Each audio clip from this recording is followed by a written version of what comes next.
In this video, I'm be ranking every single invincible card on this tier list. As you guys can see, we have 28 invincible cards. I'm pretty sure that's all of them. Maybe I'm missing a few. You guys can let me know if I missed any. But I have pretty much every single invincible card on this tier list. And we're going to be ranking them through tiers S all the way down to D. And in my S tier is going to be my top 5 invincible cards in the game. The first one here, invincible card, is going to be Ben Simmons. And I'm going to throw him in the A tier category. I don't think he's going to be top 5. Because I don't even have him top 5. Well, he's a top 5 point guard, but I don't think he's going to be a top 5 invincible. He's a point guard power forward though, 6'11" tall with a 7-foot wingspan. This card's still going to be insane of invincible, right? 99 every single stat, 65 Hall of Fame badges. So I'm going to throw Ben in that A tier category. Giannis, he's probably going to be a top 5 invincible card. We all know why. Giannis probably the best small forward till this day.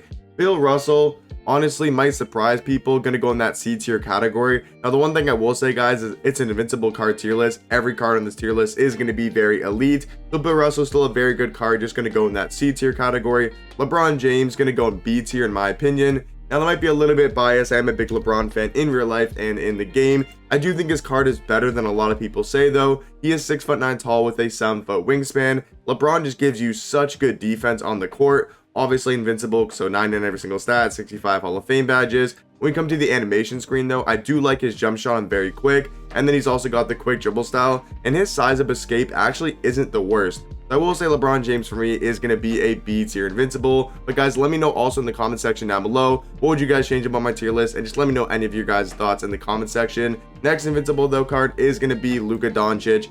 We all know Luca is going to be in that S tier category. If we look at Luca Doncic here on 2KDB, he's going to be a point guard shooting guard, 6'7" with a 6'8" wingspan. Like I said, 99 every single stat, 65 Hall of Fame badges. But Luca Doncic's release on next gen is literally uncontestable. He's also going to have the quick dribble style and the Scottie Pippen behind the back, and they also gave him the normal leaner. Luca Doncic, easily the best card on next gen. Next invincible card here is going to be Anthony Davis. As much as I like AD, he's going to be around the same tier as a Bill Russell. Next invincible card here is going to be Dwayne Wade, and he's going to be right next side to LeBron James. I think Wade is a little bit worse than a guy like Ben Simmons, so I'm going to have Wade definitely over LeBron. I think he's a better card, but I'm going to have Wade in that B tier category.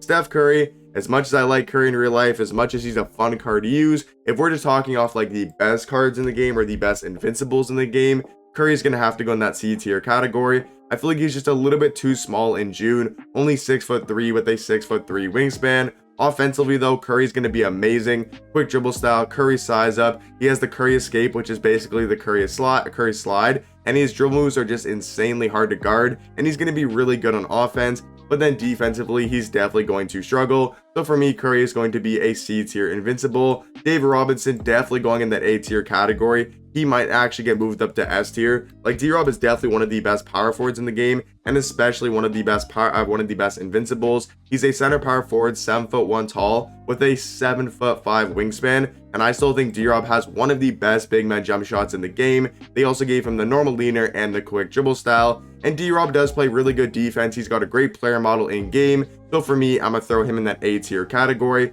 Next one is going to be this Invincible Dirk.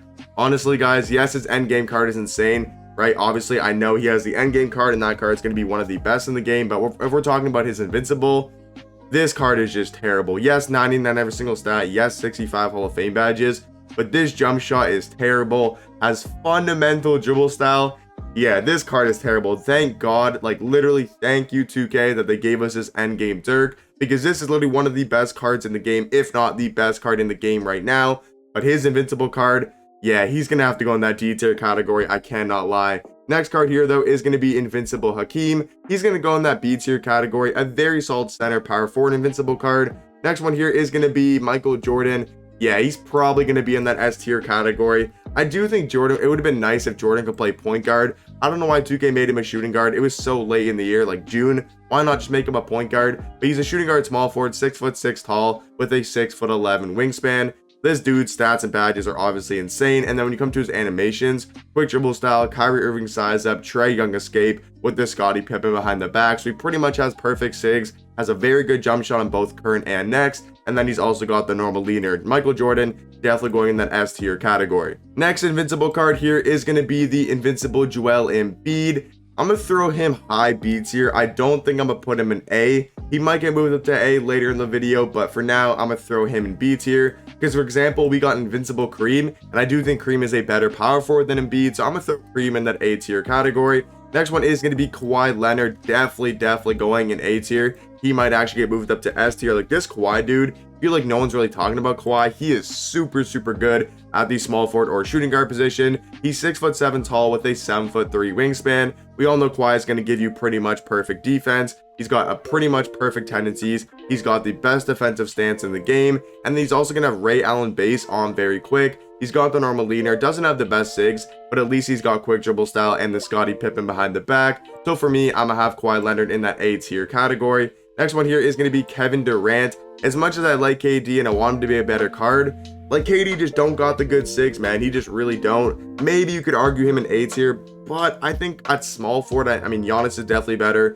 Kawhi Leonard is definitely better. So I'm going to probably throw Kevin Durant in the high B tier. Looking at him, though, he's 6'9" tall with a 7'4" wingspan, which is obviously really good. But then these sigs, man, just really aren't it. Jump shot is decent. Doesn't have a good leaner, though. So Kevin Durant, good jump shot, has quick dribble style, has the Scottie Pippen behind the back, but doesn't have a good leaner and doesn't have that good of sigs. So I'm going to throw Kevin Durant in that B tier category. Next Invincible is going to be Kevin Garnett. Once again, he was like one of the first Invincible cards, so he was super good when he first came out. But now, for example, I would take at power forward, Joel Embiid's better, Hakeem is better, Kareem's better, David Robinson is better. So I'm going to throw KG in that C tier category. He's on the same level as a guy like Anthony Davis. Next Invincible here is going to be Anthony Edwards. Once again, he was one of the first Invincible cards, if not the first. I think it was him or Shaq, right? So I don't think he's going to be higher than C tier for me. Klay Thompson, man, we're getting a lot of C's in a row. Klay Thompson is going to be another C tier guy. Once again, all very elite cards. Just going to have to throw some of the guys in C tier. Klay Thompson, though, 6'6" shooting guard, 6'9" wingspan. Obviously, 99 every single stat, 65 Hall of Fame badges. But then when you look at the animations, his jump shot is decent, but it's not really that fast. It's kind of a slower jump shot, and they didn't give him good sigs at all. Doesn't have a good behind the back, doesn't have a good size up, does have the quick dribble style and the Kobe escape, which is nice, but I feel like they could have made this Klay Thompson card a lot better. I'm going to throw Klay in that C tier category. We get another C tier card. Oh my god, we're getting so many C tier Invincibles in a row. I think Kobe Bryant, Klay Thompson, Anthony Edwards are all around the same level. You can maybe argue Kobe going in B tier, but honestly, I think he's on the same level as Anthony Edwards. Pau Gasol, how many C tier Invincibles are we getting in a row? Maybe you guys disagree and some of these guys should be in B tier. You know what? Just for Kobe Bryant, I'll move him up into B tier. But man, we're just getting so many C tier cards in a row. But yeah, I'm going to throw Pau Gasol in C tier. Next Invincible here is going to be Penny Hardaway. Yeah, he's going to go in the B tier category. Penny Hardaway is actually pretty solid. I will say his animations really aren't the best. Dribble sig's not the best either, but at least he's a 6'7" point guard with a 6'10" wingspan. He's going to be really good at going to the basket, has the quick dribble style, has the Scottie Pippen behind the back, and even the Penny Hardaway size up is pretty decent. Jump shot, like I said, though, is going to be very baited. That is definitely going to be Penny Hardaway's biggest flaw. Next Invincible here is going to be Paul George. He's very good, and you could probably argue an A tier. You know what? I'm going to go A tier because I think he's better than Kevin Durant. I think he's better than LeBron. I think he's better than Kobe. Embiid, you might want to throw Embiid in A tier. Yeah, I'm going to throw Embiid in A tier. I think he's kind of on the same level as guys like Kareem and David Robinson. Next Invincible here is going to be Scottie Pippen. Another C tier, man. I'm really not the biggest fan of Scottie Pippen. I think guys like Rudy Gay are better. I think guys like Jonathan Isaac, even a guy like Thon Maker, better at the small forward position. So for me, Scottie Pippen is going to be in C tier. Next one, though, is going to be Tim Duncan. Once again, kind of on this. Actually, you know what? Bill is better. I think Bill is better than KG. I think he's better than AD. I think he's better than Bill. Yeah, I'm going to throw it to and Shaq. I think and Pau Gasol. I'm going to throw him in B tier. Yeah, I think Tim Duncan is actually better than those guys at power forward. And then last guy on the tier list here is going to be Tracy McGrady. So we need to throw two guys into S tier. And I think one of them is going to be Kawhi Leonard. Like, this Kawhi card is just insane. And then my other, this is tough, man. It's between Kareem and D-Rob, and I'm gonna throw D-Rob. Yeah, I'm gonna go D-Rob. I'm gonna go D-Rob. These are gonna be my top 5 Invincible cards in the game. Guys, let me know in the comment section down below what would you guys change about my tier list. Hopefully you guys enjoyed the video. Catch you guys in the next one. Peace.